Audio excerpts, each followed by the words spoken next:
አልহামዱሊላህ ረብል ዓለሚን እንግዲህ አላህ Subhanahu Wa Ta'ala ወፍቆን በዚህ ተከበረ ቦታ ላይ ይሄንን ምናልባት አሳሳቢ አህም ተብሎ ከሚባሉት ጉዳዮች ውስጥ እንድናነሳድሩን የወፈቀን ጌታ ሁላችንም ምናልባት እዚህ ቦታ ላይ ሲነገር የተወሰነ ፊአን ትኩረት አድርጎ የተወሰነ ግለሰቦችን ትኩረት ሰጥቶ የተወሰነ አካልን አመላክቶ የሚሰጥ መልእክትም ትምህርትም የለም ሁሉ ጊዜ ትምህርቶች ቁርአን ሲወርድ ለኛ ሐዲስ ረሱል አሚን ሰለላሁ ዐለይሂ ወሰለም ሲመጣ ለኛ ለማስተማር ነው እኛን ሊያናግር የኛን ማንነት ሊፈትሽ ቆም ብለን እኛ ያለንበትን ተጨባጭ ልናይና ልንመለከትበት የሚችል መልእክት ነው የሚመጣው ከዚህ አንፃር ነው ሁላችንም የሚነገሩት ነገሮች ሁሉ እያንዳንዳችን በህይወታችን ላይ እኔ ከዚህ ሲፋ ከዚህ ገጽታ ከዚህ ባህሪ ከዚህ ማንነት ውስጥ የት ነው ያለሁት ሐቂቃ እስላም በሚፈልገው ነብዩ ሰለላሁ ዐለይሂ ወሰለም ባስተማሩትና ባመለከቱት ነህጅ ውስጥ መንገድና ጎዳና ውስጥ እየኖርኩ ነው የሚለውን ጥያቄ ራሱን ሊጠይቅ ራሳችን ልንጠይቅ ግድ ነው ከዚህም አንፃር ነው እንግዲህ ዛሬ ምናልባት ይሄ خطوره በጣም አሸድ ከሆኑት خطوره አደገኛ ከሆኑት አህዋሎች ውስጥ በኡማ ውስጥ የተከሰቱ ከሚገኙት ባህሪያቶች ውስጥ አስከፊ የሆነውን ገጽታ ልንዳስስ ግድ የሚለን እንግዲህ አላህ Subhanahu Wa Ta'ala ኢባዳዎችን እንግዲህ በሁለት ይከፍላቸዋል በሁለት ሲከፍላቸው አንደኛው አዕማል القلوب የልብ የሚሰራ ስራ ወይም በልብ የሚተገበር ተግባር ሲሆን ሁለተኛው አዕማል البدن والجوارح በውጫዊ አካላታችን ሊፈጸም የሚችሉ ተግባራቶች ኢባዳዎች ነው ነብዩ ሰለላሁ ዐለይሂ ወሰለም መልእክትንም ሆነ የቁርአን ሪሳላውን ብንመለከተው አዕማል القلوب ላይ اعظم من الاعمال الابدان ከውጫዊ አካላት ከሚሰሩ ተግባራቶች በልብ የሚሰሩ ስራዎች ትልቅ ቦታ እንዳላቸው ያመለክታሉ ለዚህም ነው በነብዩ ሰለላሁ ዐለይሂ ወሰለም ሐዲስ አንደበትና ቃል እንደተወሳው في صحيح በተዘገበው መልእክታቸው ላይ ረሱሉል አሚን ሰለላሁ ዐለይሂ ወሰለም طبعت يظلهم الله في ظل يوم لا ظل الا ظله በሚለው ሐዲሳቸው ላይ ከቆጠራቸው ፊአዎች ውስጥ እነዛ ሰባት ጀነት ይገባሉ ተብለው ከሚታሰቡት ግሩፖች ውስጥ ከቆጠራቸው ውስጥ አንደኛው رجلان تحبان في الله ለአላህ ሲሉ የተዋደዱ የተቀራረቡ ወንድማማቾች በምንድነው ይሄ ስራ የሚሰራው ከልብ ጋር የተያያዘ ጉዳይ ነው ሁለተኛ رجل قلبه معلق بالمساجد ልቦቻቸው በመስጂድ የተንጠለጠሉ ሰዎች ورجل ذكر الله خاليا ففاضت عيناه ብቻውን ተቀምጦ መስጂድም ውስጥ ሊሆን ይችላል ቅድም ኡስታዝ ጀዛከላሁ ኸይር እንዳስታወሰን ዚክር ያደረገ አላህን ያስታወሰ ተኸሊ ሆኖ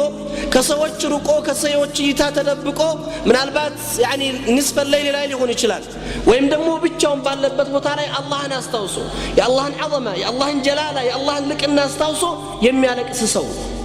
አስቡት ይሄ ኢማን ከባድ ነው በሐያታችን ውስጥ ያጣ ነው በሐያታችን ውስጥ የጎደሉን ከሚባሉት ነገሮች ውስጥ እነዚህ ነገሮች ናቸው ይሄ ገጽታ ነው እኛ ልብ ውስጥ የልብ መድረቆች የተከሰቱ ሰው በወንጀሉ ማልቀስ ሱብሃንአላህ እድለኛ ሰው ነው ምናልባት ብዙ ነገር አምልጦን ብዙ ነገር ጎሎብን በዱንያ ህይወት ላይ ብዙ ነገር ተጨናንቀን ብዙ ነገሮች የሚያስለቅሱን ጉዳዮች አሉ ማን ነው ግን አኺራ አሳስቦት ያለቀሰ ማን ነው ግን አላህ ጋር የሚያደርገው ቁፍ አሳስቦት ያለቀሰ ማን ነው ነገ ጧት ቀብር ላይ የሚጠብቀው አህዋልና ሁኔታ አሳስቦት ያለቀሰ ወይም ደግሞ እንቅልፍ የነሳው ሰው አንድ ሌሊት የዱንያ ሐምና ገም እንቅልፍ ነስቶኝ ያውቃል በዱንያ ጭንቀት እንቅልፍ አጥቼ ሌሊቱን አድር ይሆናል ፋይናል ኤግዛም የፈተና ጊዜ መጨረሻ የፈተና ጊዜ ደርሶ እንቅልፍ አጥቼ ሌሊቱን ቼክ እያላድር ይችላልው ማን ነው ግን ወንጀሉ ሌሊት የቀሰቀሰው ያጠፋው ጥፋት አላህ ጋር ያደረገው ግንኙነት መበላሸት አሳስቦት ሌሊት የቆመ ሰው ከመሐከላችን እንደዚህ አይነት ገጽታዎች እነዚህ አዕማል القلوب የልብ መስተካከል ጋር ተያይዘው የሚሄዱ ናቸው የልብ ስራዎች ጋርና ለዚህ ነው ረሱሉላህ አሚን ሰለላሁ ዐለይሂ ወሰለም አይናን ለን ተመሰሁ النار ሁለት አይኖችን የጀሃነም እሳት አያገኛቸውም ካሏቸው አንዱ አላህ Subhanahu Wa Ta'ala እንግዲህ ያንን እሳት እንዳይደርስበት ከሚያደርጋቸው ሰዎች ውስጥ ማን ነው አይኑን በከት من خشية الله አላህን ፈርታ ያለቀሰች አይን ይላሉ ረሱሉላህ አሚን ሰለላሁ ዐለይሂ ወሰለም እቺ አይን የጀሃነም እሳት ፍጹም አትቀርባትም ፍጹም አትደርስባትም ፍጹም አትጠጋትም ኢዘን ስንመለከታቸው ብዙ ጊዜ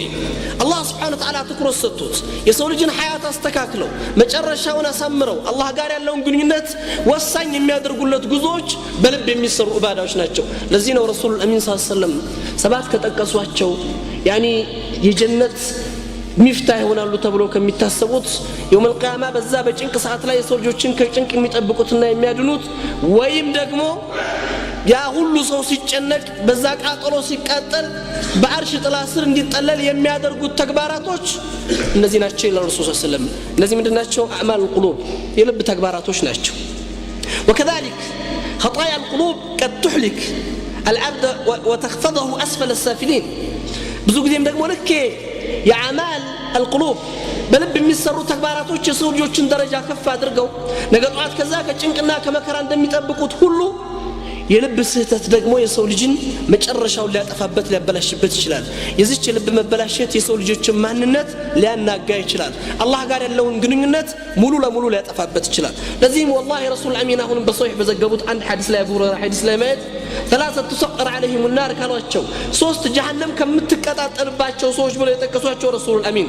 ጀሃነም መጀመሪያ ተከፍታ የጀሃነም ማቀጣጣያ የሚሆኑ ሶስት ግሩፖች አሉ ካሏቸው አንዱ ማን ነው حافظ القرآن عالما بكتابه يا الله ان كتابي حفظ بأمره بقالو ያጠና علم የሰጠው አስተማሪ ሰዎችን የሚያቀራ ሰው የመጀመሪያው ሰው ነው አሉ ረሱል الله صلى الله عليه وسلم فكروا يا اخوة الايمان ጉዳዩ ከምን ጋር ስለተያዘ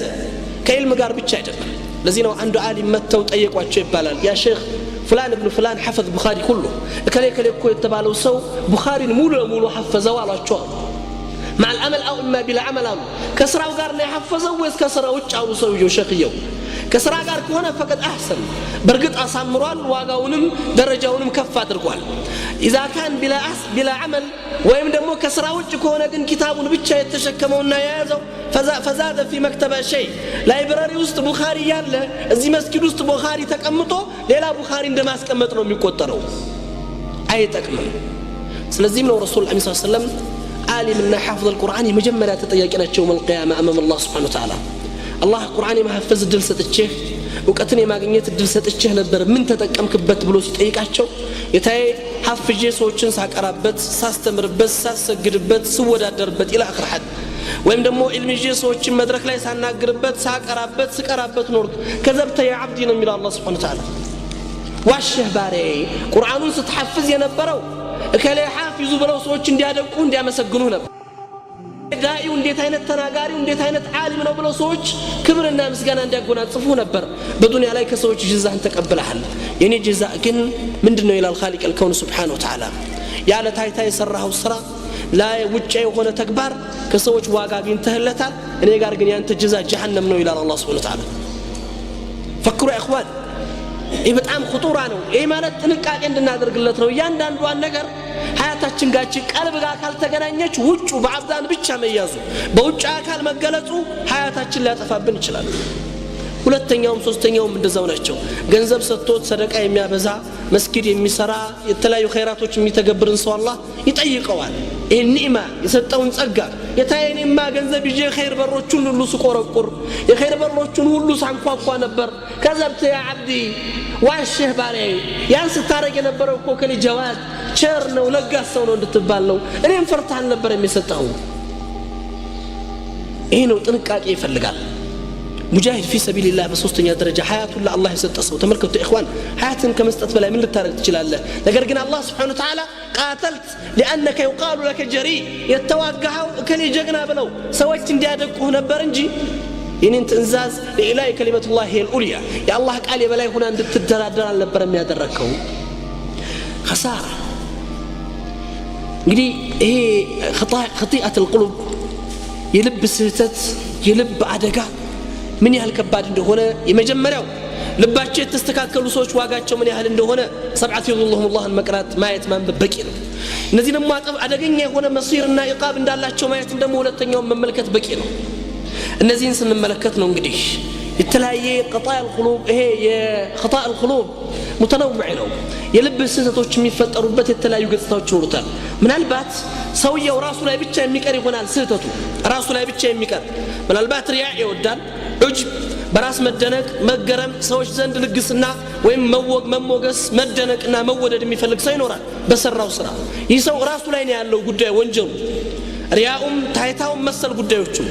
ይሄ ሰው የራሱ ጋር ነው ያለው ወንጀሉ ራሱ ቃል ይቀራል ነገር ግን تعدي الى الاخرين ወደሌሎች አልፎ የሚሄድ ወይም ደግሞ ጀር የሚያደርግ ወንጀልም አለ ያኒ خطأ القلوب ያ ምንድነው በጣም አደገኛ የሚባሉ ሁለት ነገሮች እናገኛቸዋለን እነሱም حقد ضغينه حسد ጥላቻ ምቀኝነት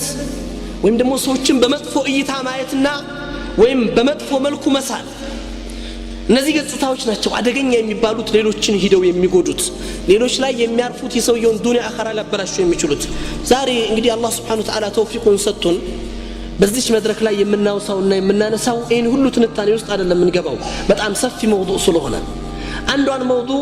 አህም ነው ብለን እኛ ካለንበት ዋቅዕ ጋር ከተጨባጭ ጋር ራሳችንን ፈትሸን ያለንበትን ተጨባጭ ሊያስተካክልልን ይችላል ብለን ከምናስበው ቀضايا ውስጥ አንዱ የሆነውን